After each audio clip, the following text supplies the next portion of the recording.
Bismillahirrahmanirrahim. Alhamdulillahirrabbilalamin. Bapak Ibu, sahabat Majelis Percikan Iman, dan terima kasih pada rekan-rekan Bapak Ibu yang sekalipun kebagian di luar, ya, di sebelah kanan saya di sana ada tenda ukuran 20 kali 20 apa kali 10, saya lupa, nggak ngukur tadi. Di sebelah kanan, ya, itu saya sapa untuk teman-teman yang ada di tenda, ya. Pahalanya sama dengan di masjid, karena nawaitunya mau ke masjid, tapi memang masjid ini sudah penuh, ya, sehingga kami sediakan tenda di luar. Dan juga saya suka lupa menyapa saudara-saudara kita yang setia di luar negeri mengikuti kita melalui radio streaming. Dari data yang ada, ntar saya mah kalau ngomong sok pengen sesuai data. Nah, jadi yang akses ke streaming radio kita yang rutin dari Jerman, Jepang, Australia, Singapura, Korea, kemungkinan Kim Ji Won, ya, kemungkinan Kim Ji Won, Bae Suzy ngikutin ceramah saya, ya, dari Korsel, ya, dari Yordan, ya. Jadi teman-teman yang rutin ngikutin MPI ini, dengan teknologi sekarang banyak sekali saudara-saudara kita yang terdeteksi ini dari radio streaming, itu kelihatan dari YouTube, dari Instagram, ya, gitu. Alhamdulillah dengan teknologi yang ada, dakwah kita semakin melewati atau melintasi wilayah-wilayah, ya. Siapapun yang hadir di sini, baik yang hadir di rumahnya masing-masing, percayalah semua akan dapat pahala dari Allah sesuai dengan ikhtiar dan usahanya, ya. Karena Allah itu tidak akan menyia-nyiakan kebaikan kita sekecil apapun. Ada di antara jamaah MPI yang dulu suka hadir, sekarang tidak bisa hadir karena harus nunggu ibunya yang sakit. Maka walaupun dia tidak hadir, percayalah Allah mencatat kehadirannya, karena dia nggak hadir, ibunya sekarang harus didampingi gitu loh, ya. Nah, ada juga yang tidak bisa hadir karena mendampingi suaminya sakit, ya, ditemenin. Bapak-bapak lihat saya semuanya, jangan terlalu galak sama istri, bisi. Pas kita sakit, siapa yang ngurus sok? Apalagi bapak teh ogo jeleman teh, ya kan gitu. Nah, jadi kudu sayang sama istri, sebab ada kejadian banyak yang Pak saya teh sekarang mah udah nggak bisa ke MPI, padahal saya mah selalu datang ke Arjasari, padahal jauh loh Bu Arjasari, ya. Sekarang suami saya sakit Pak, saya mah nonton di YouTube ya. Saya bilang sama anaknya, bilang sama mama, tetap dapat pahala kebaikan. Tapi saya teh jadi berpikir juga Pak, kita sebagai laki-laki teh memang kudunya ke istri teh. Sebab pada saat kita sudah tidak bisa apa-apa, ya kita mohon berdoa sampai meninggal teh sehat.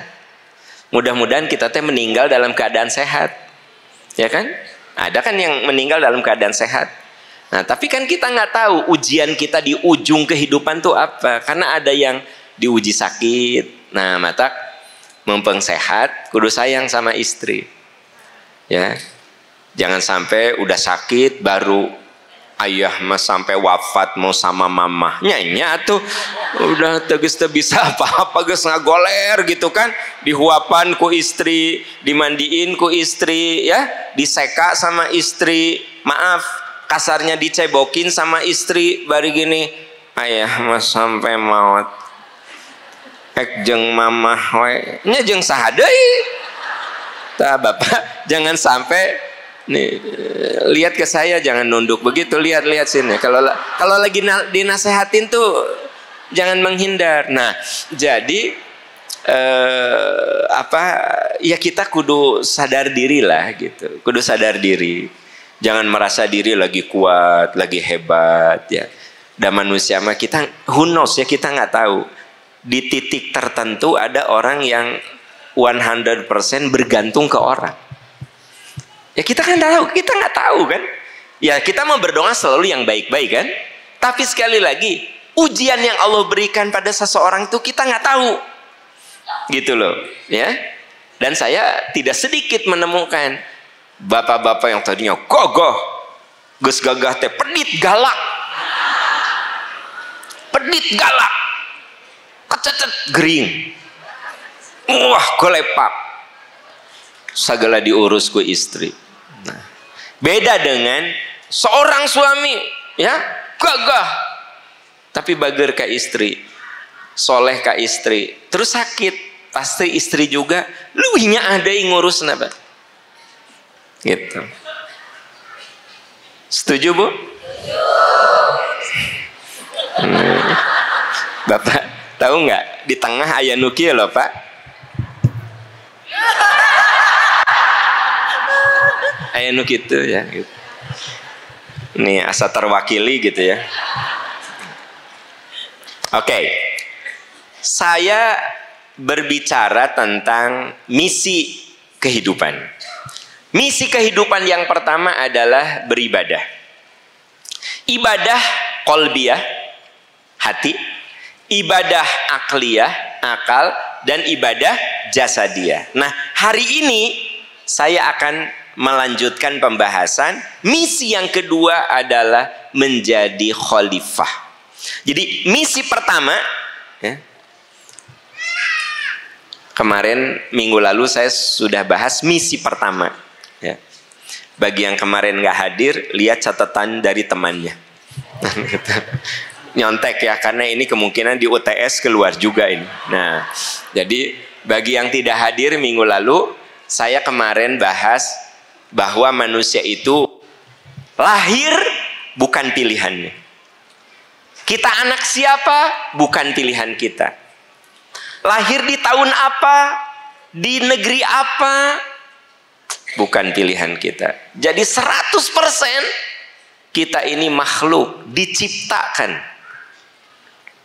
Diciptakanlah makhluk seperti bentuknya Aam Amiruddin, seperti bentuknya Kamaluddin, ya, seperti bentuknya Iis Aisyah, ya, Kokom Komariah, ya, Leni Marlina, ya kan? Gitu, ya.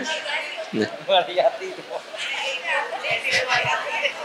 Ya nah, Leni Mariati.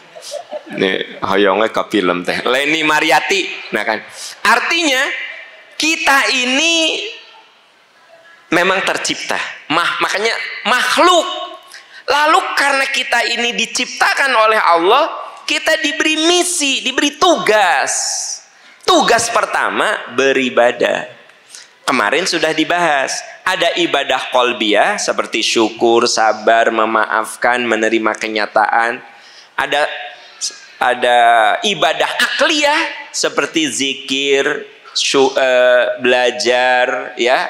Nah, ada lagi ibadah jasadiyah, bersifat fisik. Itu misi pertama, sudah saya bahas minggu lalu. Bagi yang tidak mengikuti, di YouTube-nya ada ya Kang Kamal ya, di YouTube juga ada. Nah, lihat aja tanggalnya ya, ada ya di YouTube, tanggal yang kemarin, minggu yang ahad yang lalu. Nah, sekarang kita akan bahas misi kedua, menjadi khalifah, ya. Khalifah. Khalifah itu artinya pengelola, pengatur. Jadi misi yang Allah berikan pada kita, tugas yang Allah bebankan kepada kita, bagaimana kita ini menjadi khalifah, menjadi pengelola, menjadi pengatur, ya. Bapak Ibu tidak akan rapih seperti sekarang kalau tidak dikelola dengan baik. Ya, iyalah, dikelola. Ini Bapak Ibu bisa hadir ribuan begini, itu dikelola dengan baik. Karena ada khalifah, ada pengelolaan gitu, ya. Jadi segala sesuatu akan terjadi kemaslahatan ketika dikelola dengan baik. Nah, tugas kita, misi kita adalah sebagai khalifah. Ustadz Kamal dicek Al-Baqarah ayat 30. A'udzu billahi minasyaitonir rajim. Wa idz qala rabbuka lil malaikati inni ja'ilun fil ardi khalifah qalu ataj'alu fiha man yufsidu fiha wa yasfikud dima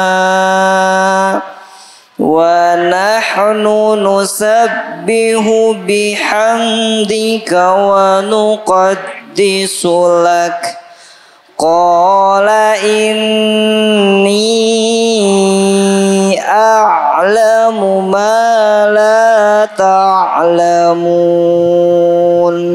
Sadaqallahul azim.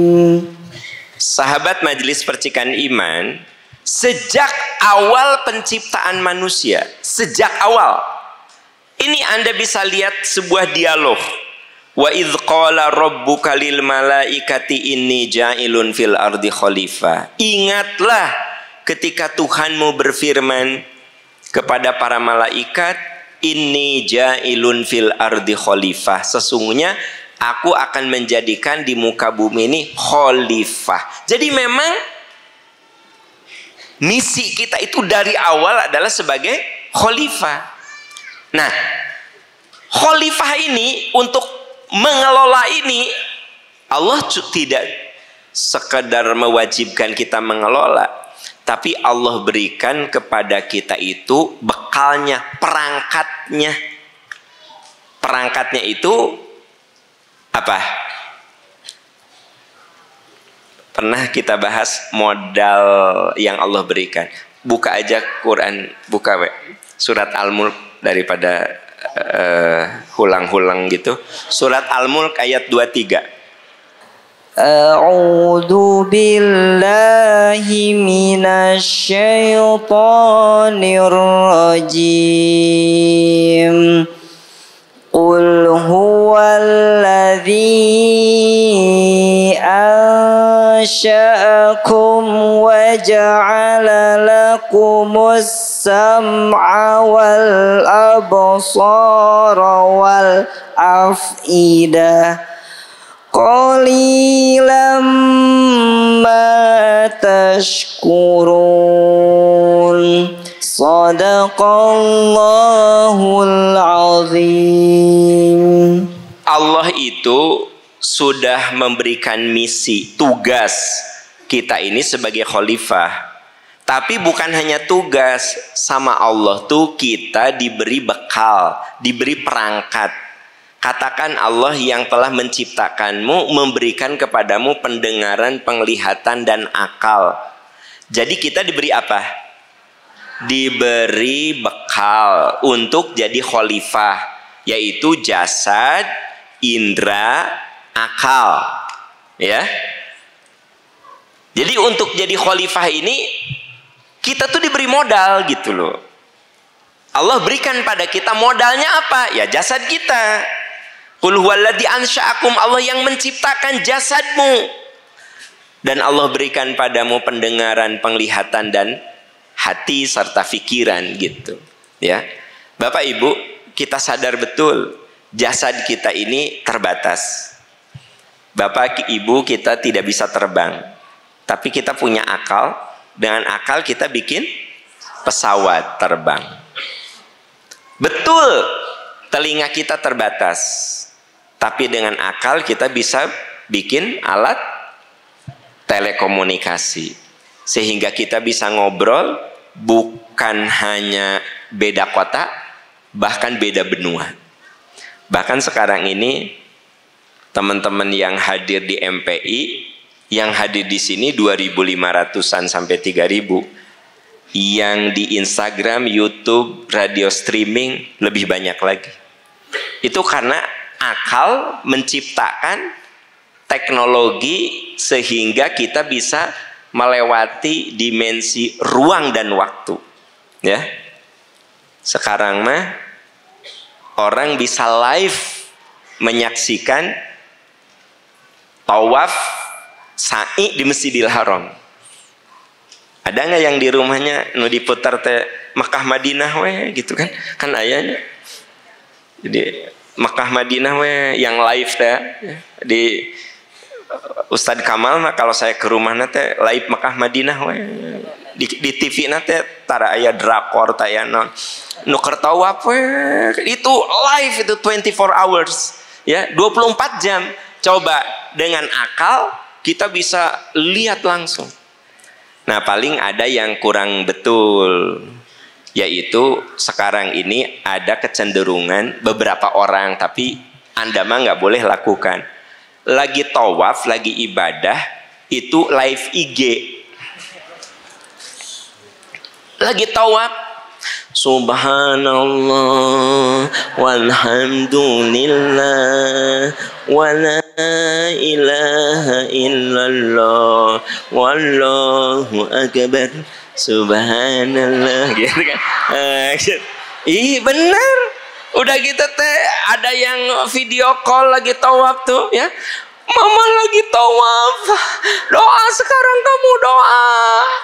Kata anaknya teh, aku lagi di kampus, keluar dulu. Doa. Udah gitu teh anaknya bilang, doa apa? Apa aja. Ini di Ka'bah, ini di Ka'bah. Anda mah nggak usah lakukan itu. Mentang-mentang bisa live, kemudian Anda di depan Ka'bah teriak-teriak, suruh anak dan temen ngadoa. Ya. Benar kita bisa live, tapi bukan untuk itu sebenarnya. Dan ngadoa mah tidak harus lihat Ka'bahnya tuh. Ya kan? Biar afdol. Salat, tahajud, benar tuh. Nah, saya lagi cerita bahwa dengan akal itu kita bisa melewati ruang keterbatasan kita, ya. Keterbatasan kita ini bisa terlewati begitu. Nah, dengan akal manusia disuruh untuk mengamati. Nggak, saya lagi cerita ini tentang khalifah, tentang kita punya misi sebagai khalifah, sebagai pengelola. Ku Allah dikasih akal. Saya yakin teman-teman hafal surat Al-Ghasyiyah. Afala yanzuruna ilal ibili kaifa khuliqat. Tidakkah kau perhatikan bagaimana unta diciptakan? Wa ilas sama'i kaifa rufi'at. Bagaimana langit ditinggikan? Wa ilal jibali kaifa nusibat. Bagaimana gunung ditegakkan? Wa ilal ardi kaifa sutihat. Bagaimana bumi dihamparkan. Surat Al-Ghasyiyah itu. Kan rata-rata jamaah MPI mah juz amma Ustadz Kamal rata-rata apal mereka mah. Jadi alhamdulillah ya. Rata-rata juz amma mah udah di sini ya, karena kan beliau-beliau ini Ustadz Kamal ahli-ahli tahajud. Jadi kan kalau ahli tahajud itu pastinya minimal juz amma mah kudu apal. Ya kan gitu. Nah, dalam surat Al-Ghasyiyah dikatakan afala yanzuruna ilal ibili kaifa khuliqat. Tidakkah kau perhatikan bagaimana unta itu diciptakan? Kenapa disebutnya unta? Bukan domba Garut misalnya. Kenapa? Karena ketika Al-Quran itu turun, binatang yang paling dekat dalam kehidupan mereka adalah unta. Tapi tentu saja ini ayat nyuruh memperhatikan binatang sekitar kita. Maka lahirlah zoologi, ilmu tentang binatang. Dikembangkan lagi tentang peternakan. Jadi akal kita disuruh untuk belajar terus. Walaupun saya jadi penasaran kenapa unta itu disebut ya. Ternyata unta itu binatang unik. Unta itu kalau disembelih kan dia nggak usah diikat. Bapak-bapak di sini kan bapak kalau nyembelih sapi, yang rame-rame kan kusa RT kan, di talion gitu kan, wah gitu. Domba wae kan diikat. Kalau unta mah enggak. Unta mah kan disembelihnya berdiri aja. Bahkan diajak ngomong dulu. Jadi dulu ketika kita masih boleh menyaksikan penyembelihan jamaah haji itu, kita suka bawa ke tempat penyembelihan untuk hadiu. Nah, jadi unta mah kata si tukang jagalnya teh ditepuk-tepuk. Kamu sebentar lagi ya, bahasa kita mah, kamu akan jadi makhluk Allah yang mulia. Karena digunakan untuk ibadah ya, ditepuk-tepuk, diam gitu. Kadang sok aya nu nangis loh, unta mah. Iya. Nah, ngajajare unta teh, si tukang jagalnya berdiri aja gini, berdiri. Ini unta ngejajar, ya. Bismillah, Allahu Akbar. Srek, srek, srek. Kan dia berdiri gini, tinggi kan gitu. Darah itu ngalir. Bruk aja. Ya tina 1000 aya nu berontak lah, nu preman jika eta mah. Maksudnya bisi cuk cenah aya pernah ya tina 1000 aya lah 3-4 manu berontak da boro-boro onta manusia ge kan aya nu berontak kan gitu. Tapi keumumannya ya unta mah gitu. Terus unta itu binatang memang untuk padang pasir. Dia bisa kuat tidak minum 2 minggu. Mata unta mah kalau minum banyak. 1 drum, kalau apa namanya tuh 1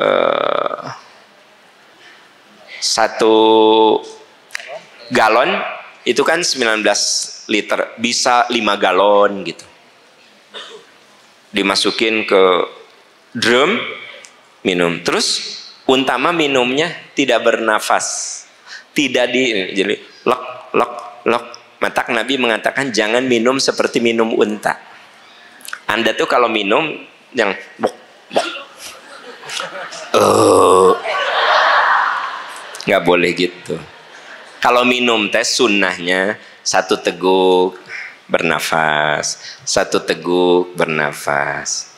Nah saya lihat ibu-ibu di sini ada yang kalau minum boba itu kayak unta, masa kenyot, udah kebayang tuh ya 600 ml teh berarti setengah liter lebih loh, large.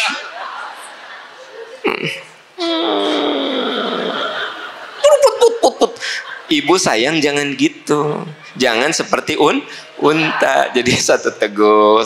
Jadi tidakkah kau perhatikan bagaimana unta diciptakan? Emang unta tuh ada keunikan gitu kan? Nah, terus apa? Di antaranya, unta itu bulu matanya lebih lentik dan rapat.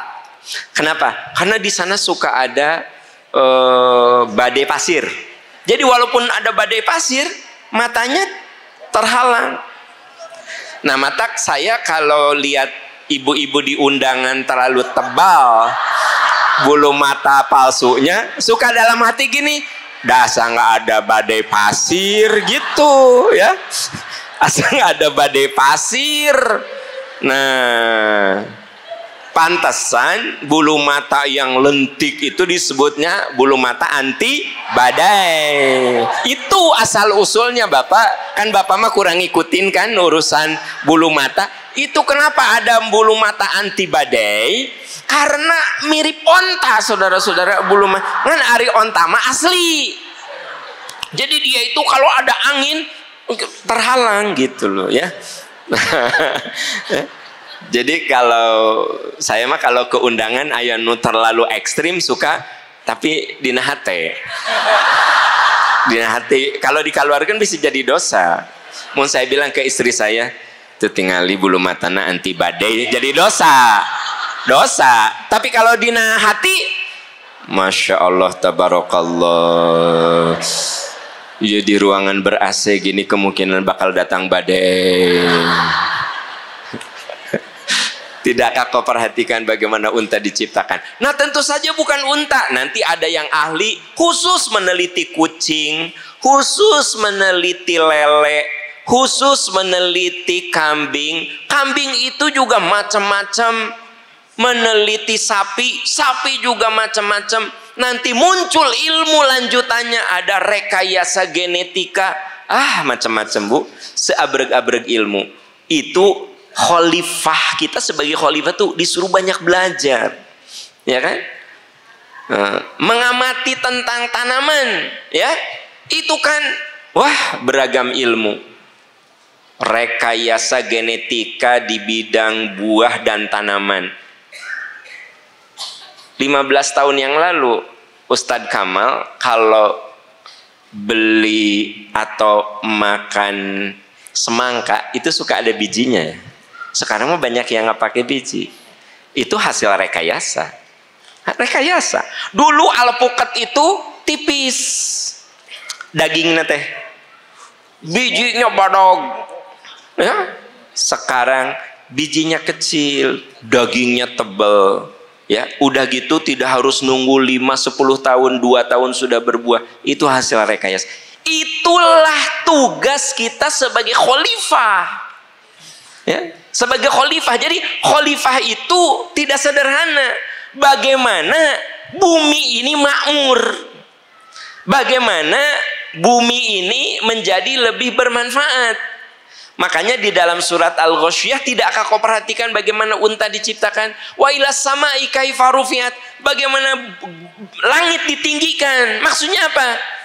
Kita ini hidup di bawah payung raksasa. Lahirlah ilmu astronomi. Kan di atas kita teh ada atmosfer, ada ozon, ada biosfer, ada apa lagi? Ya tadi enggak atmosfer mah. Nah.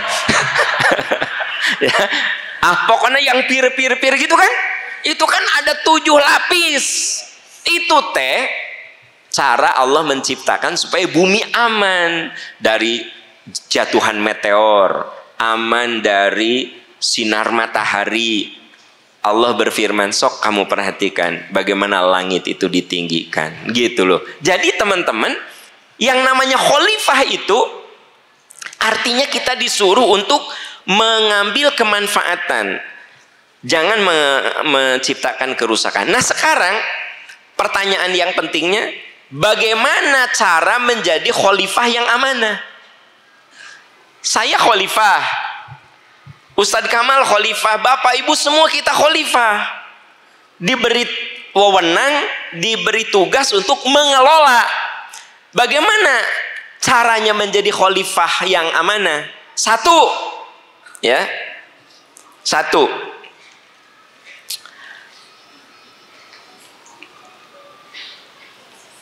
harus punya kesadaran introspeksi diri. Nah, jadi kalau kita ingin menjadi khalifah yang amanah, harus punya kesadaran untuk introspeksi diri. Bapak Ibu, manusia terciptakan tidak sempurna. Maka kudu introspeksi. Ya, introspeksi diri. Nah, introspeksi diri itu ada yang tahannus. Tahannus itu merenung, membuka jendela hati kita. Tahannus. Apa, Bu? Tahannus itu namanya menyendiri, merenung, membuka jendela hati kita, melihat apa kekurangan diri kita. Saya yakin kita semua punya kekurangan yang diketahui oleh kita sendiri dan oleh Allah Subhanahu wa Ta'ala. Saya tahu apa kekurangan saya dan Allah Maha tahu. Itu namanya apa? Melihat kekurangan diri kita, membuka jendela hati kita. Ya, sok bayangkan ibu bapak, Anda menemukan kekurangan diri. Saya tanya, menemukan tidak? Tidak Pak, itu kekurangan kamu, saya bilang. Tidak bisa menemukan kekurangan diri. Nah, cara yang kedua yaitu dengan bercermin. Ya, kalau yang pertama tahanus, apa tahanus? Yang kedua dengan cara muhasabah. Kalau muhasabah mah bercermin. Jadi minta orang lain ngasih tahu. Contoh, ibu bilang sama suami ibu, ayah, apa hal yang perlu mamah perbaiki? Nah, kan ibu teh kiyanya, bapak teh gini, apa ya saya sebagai suami, apa yang saya lalaikan? Saya udah temukan ini, tapi mungkin nggak ada yang terabaikan, yang tidak terdeteksi. Ada? Tidak disadari. Tanya, ya, orang lain. Tanya anak kita, tanya istri kita, gitu. Ya. Ibu boleh tanya suami ibu, ayah, apa yang mama harus perbaiki? Ya, kata suami teh, bingung ayah juga. Banyak banget mama. Oke. Kumaha mun kata suami teh, banyak banget. Ibu jawabnya gimana? Kira, oke ayah, banyak banget, tapi mungkin bisa ayah sebut 5 yang paling penting gitu. Ulah iya mah banyak banget. Emang ayah nggak ada? Nah, jangan jadi berantem anak teh. Kesalahan apa ya, kekurangan mama teh banyak banget. Oke, kalau banyak banget mungkin 5 aja tuh ayah sebutkan. Nah, kalau suami ibu menyebutkan, ibu teh jangan membela diri. 1, mama teh kalau marah kadang ayah teh bingung apa sebabnya. Maknya ayah tidak merasa. Ya, ibu kalau gitu teh diem ibu teh. 1 itu kalau marah teh suka nggak jelas. Oke. Terus yang kedua apa ayah? Yang kedua, mamah teh kalau marah suka lama gitu. Ya iyalah. Cicing bu, namun udah kan ibu lagi nanya. Ayah dengerin aja. Oke, jadi yang pertama mamah teh kalau marah suka nggak jelas sebabnya ya. Nuka 2 suka lama. Nuka 3 ayah, mamah teh sering kesurupan.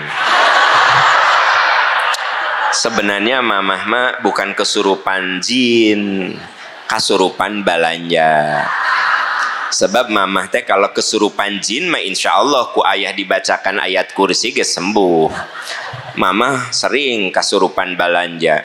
Boro-boro ayat kursi Yasin tamat ge teu sembuh mamah teh. Gitu. Jadi mamah teh hiji mun marah tara jelas sebabnya. Yang kedua kalau marah panjang banget diirit-irit. Nu katilu sering kasurupan gitu. Bu, kalau suami ibu ngomong gitu ibu dengerin aja gitu. Bapak gitu pak, bapak tanya, mah hari kesalahan ayah apa? Dengerin aja, jangan dibela, dengerin aja gitu. Ada saat kita teh kudu begitu, termasuk ke anak. Ya, ke anak juga. Teteh, coba ya kasih tahu ayah apa yang menurut kamu nggak enak dari papa, dari ayah tuh apa yang dirasa sebenarnya ini teh nggak bagus. Sok kamu cerita aja. Kalau anak cerita dengerin aja, jangan dibela, dengerin. Ya ayah teh pergi pagi pulang sore kadang malam, kayak kita teh nggak dianggap. Bapak dengerin aja. Walaupun bapak sebenarnya melakukan itu kan demi anak, tapi dengerin aja, dengerin gitu, dengerin ya gitu. Jadi kita tahu pandangan anak tentang kita, tahu pandangan istri tentang kita gitu ya. Nah itu namanya muhasabah. Jadi kalau kita ingin jadi khalifah yang amanah, kita kudu berlapang hati menemukan kekurangan-kekurangan kita gitu ya. Nah ibu kalau dikasih tahu ku panitia itu teh ibu teh kudu introspeksi. Ibu-ibu nanti kalau ke pengajian sebaiknya sandal dibawa ya. Sandal-sandal orang bae we leungit ge. Gitu. Dibawa, apakah bawa tas kresek supaya ibu tidak berantakan sendalnya dan khawatir hilang. Terus ibu juga nggak susah nyarinya. Ibu tek ya. Baik sendal orang, lengit orang. Panitia teh sok aneh ngurus nu kitu. Ibu sayang, itu teh berarti introspeksi bahwa dari hasil analisa kalau ibu nggak bawa tas, kabayang teh ieu sendal ngajajar kieu tah. Ieu teh jadi terhalang. Terus ieu hiji itu gitu. Yang paling parah karena nggak ada nu batur di tajongan. Wah, tajong. Tuh. Tapi kalau Bapak Ibu di tengah ribuan begini disarankan bawa tas sendal, masuki sendal teh, duduk manis gini, begitu bubar langsung dibuka, trap pakai langsung mana sendal abdinya mana bu kayak heula tuh naon sih oh kayak heula nih mana panitia itu balik jadi nyalahkan panitia ya? Jadi kalau panitia bilang please ya, kecuali kalau di masjid ibu bapak kan yang hadirnya cuma 10 orang, oke lah ngajajar gitu. Oh, 2.500 dijajarkan. Mata kita wanti-wanti bawa tas sendal ya. Nanti mah next kalau ada pengajian lagi bawa tas sendal gitu. Kalaupun itu pakai kresek, kreseknya dibawa pulang lagi, dipakai lagi. Kresek teh bisa dipakai beberapa kali. Ya, jelas. Coba kita lihat minggu depan. Pektet ternyata nu panitia. Ya kan gitu ya. Pokoknya mah satu, kalau ingin jadi khalifah kudu mau introspeksi. Yang kedua, ayatnya sudah tadi. Ayatnya Al-Hasyr ayat 18. A'udzu billahi minasy syaithanir rajim. Ya ayyuhalladzina amanu taqullaha wal tanzur nafsum ma qaddamat lighad wattaqullah innallaha khabirum bima ta'malun. Sadaqallahul azim. Ya ayyuhalladzina amanu taqullah, hai orang beriman, takwa kamu kepada Allah. Wal tandur, coba perhatikan apa yang sudah dilakukan olehmu agar hari esokmu lebih bagus. Jadi coba lihat apa kekurangan-kekurangan kita agar hari esok lebih bagus. Takwalah kamu kepada Allah, Allah Maha tahu apa yang kamu kerjakan. Itu yang pertama. Kalau ingin jadi khalifah yang amanah, rajin-rajin belajar tentang diri kita, rajin melihat kekurangan diri kita. Tapi kalau cuma tahu kekurangan saja nggak cukup, maka poin kedua, kesadaran untuk memperbaiki diri.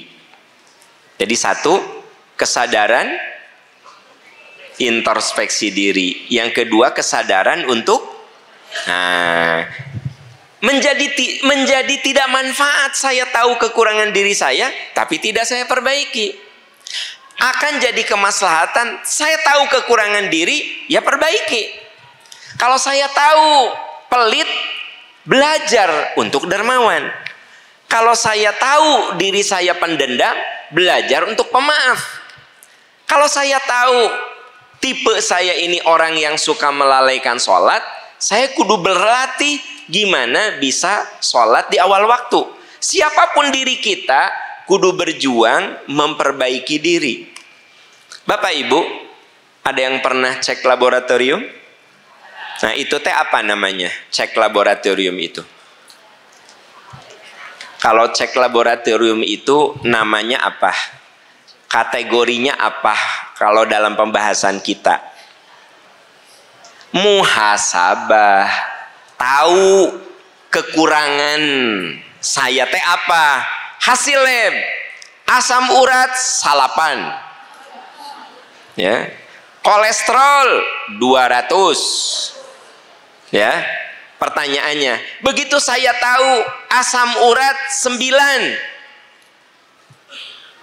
kapan muhasabah itu bermanfaat untuk saya? Ketika saya mengubah pola hidup saya. Saya tanya ke dokter, dok, kalau ingin menurunkan asam urat gimana? Oh ini Pak Aam, olahraga rutin, makanan ini dikurangi, ini. Kapan saya jadi lebih baik? Ketika saya memperbaiki diri. Benar nggak sih? Maka hasil lab itu menjadi sia-sia kalau cuma sekadar angka. Kata istri saya teh, udah atuh kurangi eta kacang-kacangan sakitu asam urat. Lah, eta mah angka, percaya maka Allah lin ka angka gitu.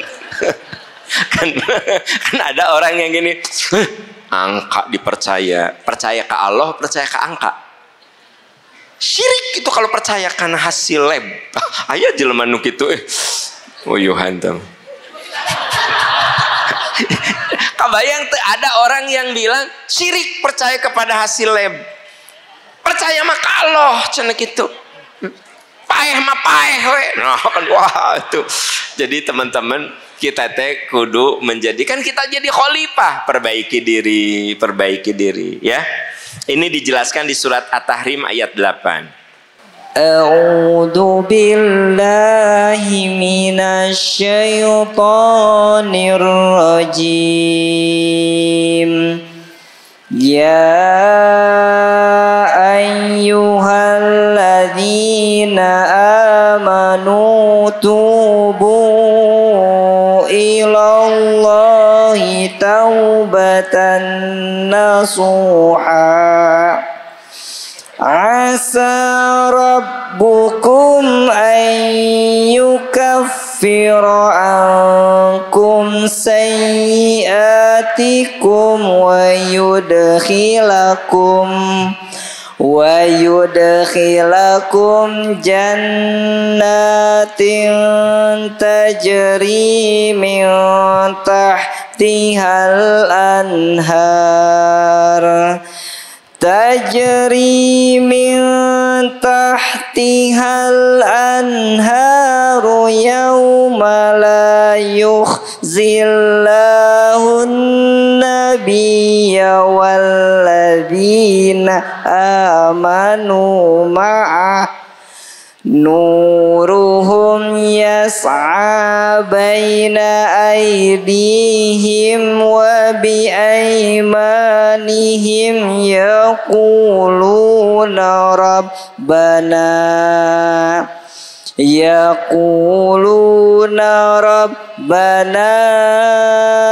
atmim lana nurana waghfir lana innaka ala kulli syai'in qadir. Sadaqallahul azim. Sahabat Majelis Percikan Iman, itu ayatnya sangat panjang. Ayat berikutnya bicara tentang ahli surga. Tapi sebelum bicara tentang surga, di baris pertama itu, ya ayyuhalladzina amanu tubu ilallahi taubatan nasuha. Hai orang yang beriman, taubatlah kamu dengan sungguh-sungguh. Berarti taubat itu artinya perbaiki diri dengan sungguh-sungguh. Perbaiki diri. Sekali lagi, kita ini tidak bisa kembali ke masa lalu.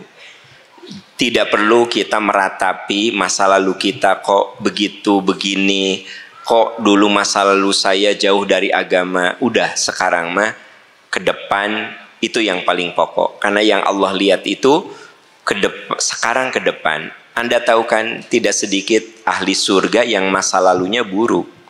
Ya, Kalau kita lihat Umar bin Khattab itu al-asyrah al-mubasysyaruna bil jannah, salah satu sahabat yang akan masuk surga. Tapi kalau kita lihat masa lalunya, ya sangat parah. Jadi bagi siapapun yang punya masa lalunya buruk, ya itu kan masa lalu. Yang penting bagaimana tubu ilallahi taubatan nasuha. Sekarang perbaiki diri. Nah, yang ketiga saudara-saudara sekalian. Jadi yang pertama, supaya kita jadi khalifah yang amanah itu harus punya kesadaran introspeksi, harus punya kesadaran untuk memperbaiki diri. Nah, yang ketiga, memupuk jiwa dengan Al-Quran. Yang ketiga, pupuk jiwa dengan Al-Quran. Dipupuk, ya. Bapak Ibu, kita hadir semua ke sini tuh memupuk jiwa supaya kita jadi khalifah yang amanah. Ya. Kan ibu sebagai ibu rumah tangga khalifah untuk mengurus rumah tangganya. Bapak khalifah untuk mengurus keluarganya. Belum lagi kalau bapak ini di kantor misalnya sebagai manajer, khalifah untuk karyawannya. Gitu. Bapak dan ibu guru khalifah untuk murid-muridnya gitu. Nah, maka untuk supaya jadi khalifah yang amanah, kita introspeksi, kita perbaiki diri, pupuk jiwa kita dengan Al-Quran. Seperti halnya tanaman, harus disiram, harus dipupuk, harus dikendalikan hama. Jiwa kita sama begitu. Surat Al-Jathiyah ayat 20. Surat Al-Jathiyah, surat ke-45.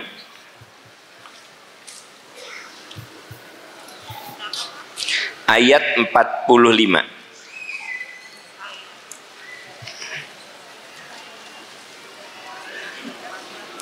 Ayat 20, surat 45 ayat 20. Saya bilang apa tadi? Ya, ngetes ibu-ibu ngikutin saya tidak ya gitu. Surat ke-45 ayat 20.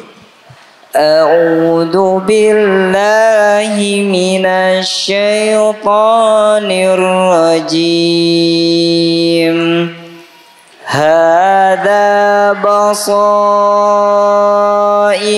linnasi wa hudaw wa rahmatul liqaumin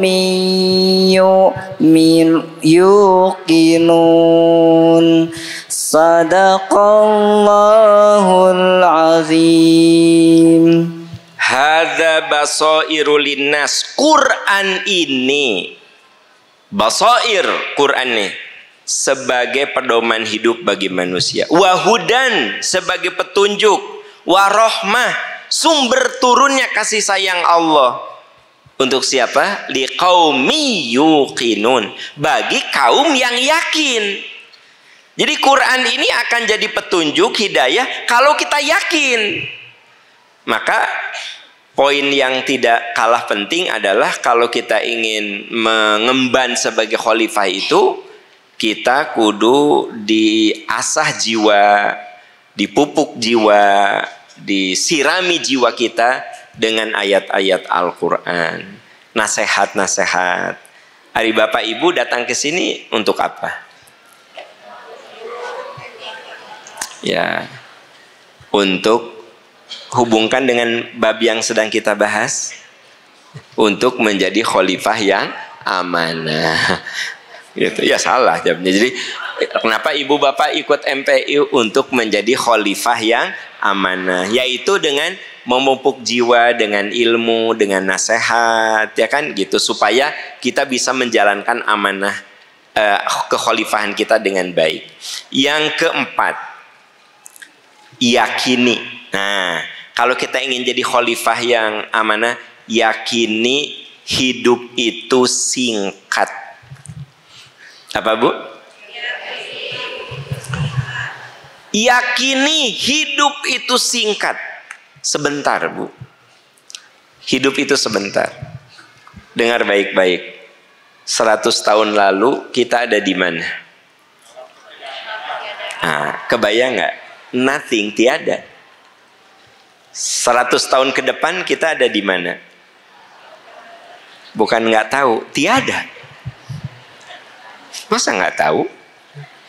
100 tahun lalu tidak ada. 100 tahun ke depan, mau ningali wajah mah teu kudu 100 tahun Anda mah, 30 tahun ke depan.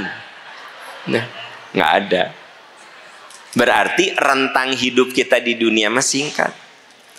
Jarang Pak Bu, rentang hidup yang 100 tahun itu jarang masuk berita kok. Nu 80 tahun wae eta teh sudah dikategorikan makhluk langka.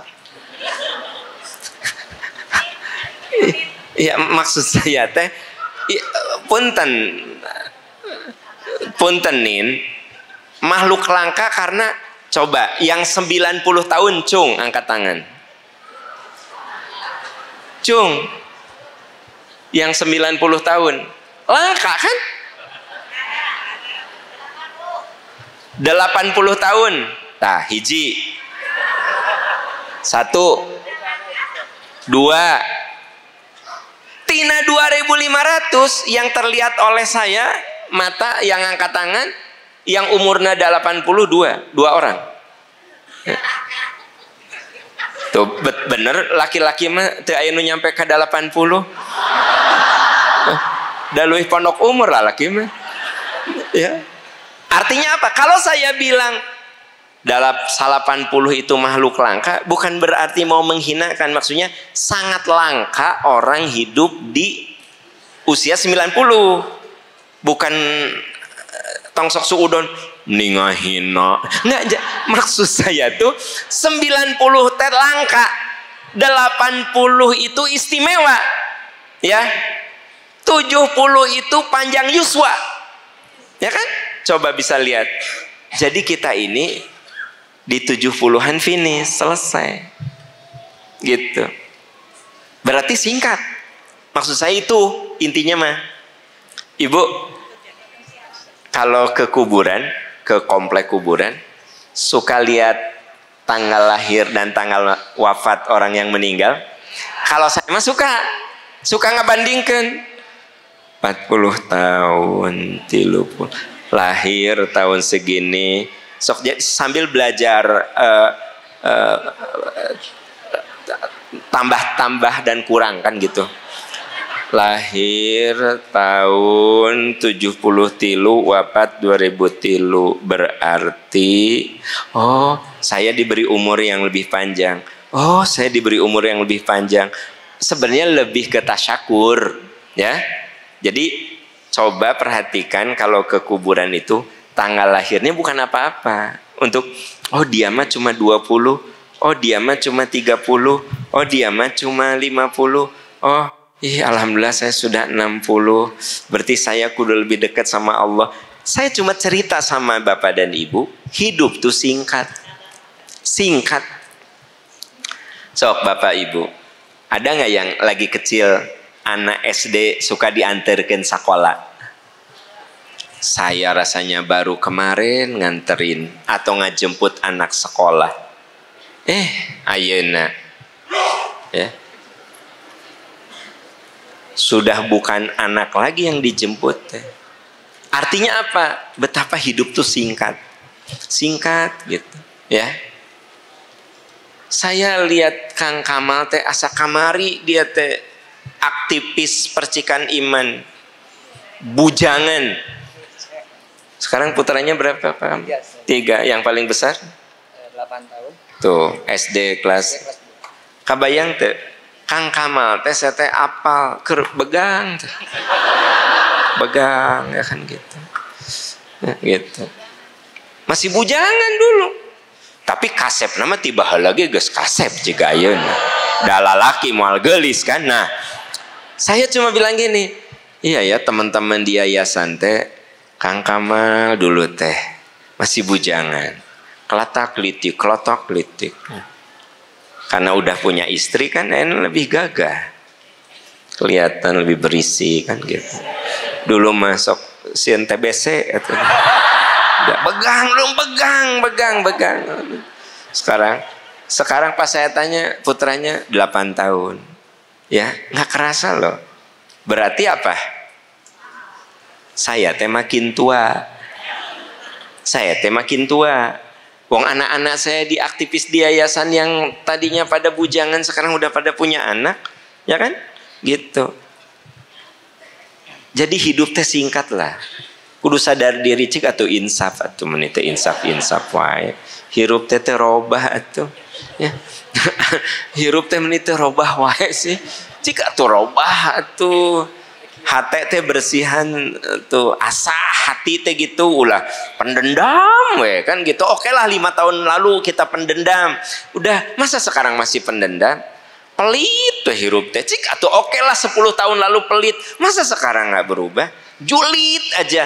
Oke lah 5 tahun lalu saya masih julid. Masa sekarang julid juga aneh atuh. Hitungan banget. Oke 3 tahun lalu hitungan. Jika tuh sekarang mah tong hitungan teuing. Ayah ingat, ayah hutang. Ya atuh ti salah atuh salaki malah bere we gitu. Kan suami Anda sok bilang gini, nambut heula mah 50.000. Nah, eta geus sabulan teh 320.000. Ayah nambut ka mama 320. Cik atuh butong hitungan teuing duit ti salaki diinjem ku salaki geus bebaskeun. Tuh. Cik ibu teh tuh bisa gitu. Hutang is hutang. Hutang is hutang. Habis ngomong minjem menta, damun menta kan ku aku mau dikasih. Jadi maksud saya gini Bu, kalau dengan perjalanan waktu teh kita kudu makin insaf lah gitu. Kalau misalnya gini, 10 tahun lalu kadang misalnya kita teh kadang tahajud sekali 05 hari ya. Tahajud sekali minggu tahajud teh. Engke minggu deui cik atuh ayeuna mah. Minggu, Senin, Selasa, Rabu, Kamis, Jumat atau Sabtu kosong gitu kan. Maksudnya gini, atuh umur bertambah masa hirup tidak makin soleh, aneh juga itu. Ya, jelas Bu? Nah, ini dijelaskan di surat Ghafir ayat 39. Yakini hidup itu singkat, ya. A'udzu billahi minasy syaithanir rajim. Ya qaumi innama hadhil hayatud dunya mata'u wa innal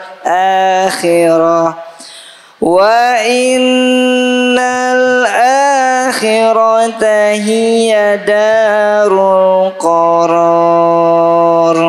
Sadaqallahul azim. Ya qaumi, wahai kaumku, innama hadhil hayatud dunya mata'. Sungguh kehidupan ini kesenangan sementara, kesenangan yang singkat. Jadi memang kesenangan dunia mah memang singkat. Kalau kita lihat rentang, ya, masa kejayaan kita itu singkat. Ya. Ibu, kulit ibu itu kerennya sampai usia berapa? 40 mal mungkin geus hancur 40 mah. 40 naon sih? Tong sok legeg ya, sampai usia 40 geus hancur 40 mah. Kulit ibu bagusnya nu bener-bener top-topnya itu dari 17 sampai 23 tahun. Setelah itu apalagi kalau makanannya tidak bergizi ya, seblak nanti nu pedes tehnya. Bu, orang tuh perempuan laki juga kalau udah 30 tuh udah mulai menurun. Ya, gitu. Jadi sebenarnya sementara lah kesenangan dunia mah, dan akhirat itu kehidupan yang kekal. Nah, yang kelima, kalau kita ingin jadi khalifah yang amanah, yakini apapun ada konsekuensinya. Yakini apapun ada konsekuensinya. Surat Ghafir ayat 40. Surat 40 ayat 40. Man amila sayyi'atan, betul. Ya baik.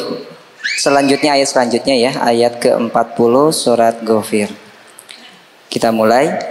A'udzu billahi minasy syaithanir rajim. Man 'amila sayyi'atan fala yujza illa mithlaha wa man 'amila sholihan min dzakarin aw untha wa huwa mu'minun fa ulaika yadkhulul jannah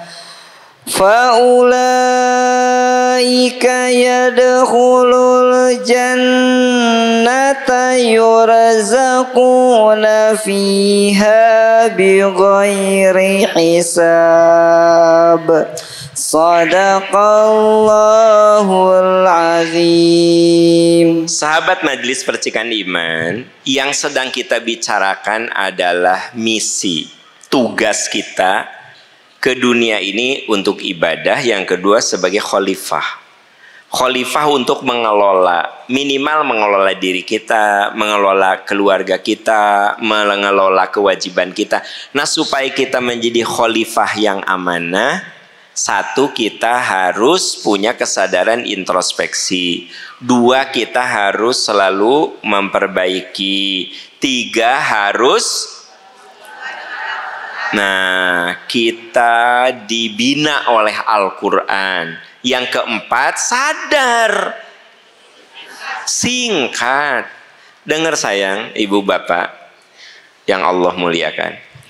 Andai karpet yang bapak ibu duduki bisa bicara, tahukah ada orang yang pernah duduk di sini sudah almarhum? Sudah almarhum. Nih, andaikan meja ini bisa bicara, andaikan kursi ini bicara, ya. Andaikan bisa bicara. Ada di antara guru-guru kita yang pernah duduk di sini, sekarang ini sudah almarhum. Ya. Tapi kebanyakan di kursi yang ini. Ini mah kursi tambahan, yang kursi hitam ya, gitu. Guru-guru yang sudah wafat tuh kebanyakan yang kursi hitam. Karena ini mah sebenarnya kursi tambahan. Nah, itu kan ada tambahan. Mata saya diminta duduk di sana, saya mah di sini, gitu kan. Nah, ya, saya ingin cerita sama ibu bapak. Pada akhirnya kita memang kudu sadar hidup itu singkat.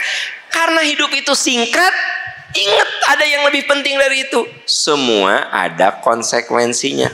Man amila sayyi'atan fala yujza illa mithluha. Siapa yang mengerjakan perbuatan buruk, ia akan dibalas dengan sebanding keburukannya. Bila mengerjakan kebaikan, baik laki-laki atau perempuan dalam keadaan beriman, Allah berikan yang lebih baik lagi, yaitu surga. Jadi Pak Bu, jangan pernah kita mengatakan sia-sia. Sekecil apapun kita berbuat baik, kebaikan itu akan kita dapatkan. Dan Allah pasti membalas segala kebaikan kita tanpa dikurangi sedikit pun. Bapak Ibu hadir ke sini, pasti ada balasannya. Sama nggak balasannya? Beda. Yang nun jauh rumahnya di Cianjur, ya Pak Ilham, itu beda dengan ibu yang rumahnya di belakang TSM. Nah gitu. Dan ukur kieu kiclik. Pahalanya beda dengan Pak Ilham yang di Cianjur. Ya, Abah Engkon ya. Beda pahalanya dengan Abah Engkon yang dari Garut. Pahala saya dengan Abah Engkon dan Pak Ilham lebih banyak pahalanya daripada saya. Karena saya dekat rumahnya ke sini. Paling kelebihan pahala saya itu di bicara, dia duduk dan diam. Nah, gitu. Tapi dari jarak saya kalah pahalanya. Jadi sebenarnya semua yang hadir di sini tuh ku Allah akan diberi pahala tanpa dikurangi sedikit pun, ya. Semuanya. Maka hidup mah ada konsekuensi lah. Jangan pernah Anda mengatakan saya melakukan ini sia-sia. Nggak ada yang sia-sia. Ibu sayang dengar, mun suami ibu tidur di kursi kecapean sampai calangap gitu. Ku ibu diselimuti. Suami ibu tahu nggak? Nggak tahu. Nggak tahu. Dicatat ku Allah pahalana. Nah karena calangap gitu ku ibu ditutupkan. Gitu. Karena muka deui di talian weh ku apa syal. Pertanyaannya, suami ibu tahu nggak? Pahala ibu, pahala. Jadi sebenarnya ayat ini mengatakan siapa yang berbuat amal soleh, Allah pasti balas dengan yang lebih baik. Siapa yang berbuat buruk, pasti itu pilihan keburukan untuk dirinya. Jadi apa sih yang tidak baik untuk kita? Balik lagi pada kita semua. Jadi saudara-saudaraku tercinta, itu 5 upaya agar kita bisa melaksanakan misi sebagai khalifah. Kesadaran, introspeksi, perbaiki diri, pupuk jiwa dengan Al-Quran, sadari hidup itu singkat, dan ingat hidup itu ada konsekuensinya. Kalau baik, pasti cepat lambat Allah kasih kebaikan. Kalau buruk, cepat atau lambat Allah kasih keburukan. Semoga kita semua bisa melaksanakan misi ibadah dan misi sebagai khalifah. Amin ya rabbal alamin. Subhanaka Allahumma wa bihamdika asyhadu an la ilaha illa anta astaghfiruka wa atubu ilaik walhamdulillahi rabbil alamin. Wassalamualaikum warahmatullahi wabarakatuh.